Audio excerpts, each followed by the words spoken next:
פיל מדהים, אנחנו לא ידענו אם לקרוא לו פיל פלא או פיל פלא, על שמו של הכדורגלן הגדול, האגדי. פיל פלא, בבקשה. שבת שלום, אדון אזמרלדה. גדול מאמני הכדורגל של המאה. לך תלבש את החולצה מספר 9 ותעלה מיד למגרש. לא עולה. אתה שחקן כדורגל מעולה, אבל הראש ממולא. הרגליים שלך רצות, אבל השכל הולך לאט מאוד. לך תלבש את החולצה מספר 9 ותעלה מיד למגרש. זה חיים, זה כדורגל.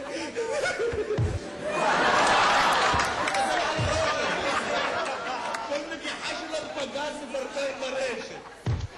כל עם הרגל המסיימת. לא, זה ימני. ימני. כל מסירה סרגל. ואיפה הסיום האישי? כל שבת מתברג במערך הקדמי, כל כדור שלו פגז מפרפר ברשת. ואיפה הוא היום, אדון אזמרלדה? אתה תהיה שחקן כדורסל, תהיה על המפה, מבטיח לך, תקיף את המטבח, יופי. אתה תהיה ברקוביץ', כולם בהתחלה נמוכים. אתה ראית את אולטי פרי שנולד, היה בקושי 1.80 מטר.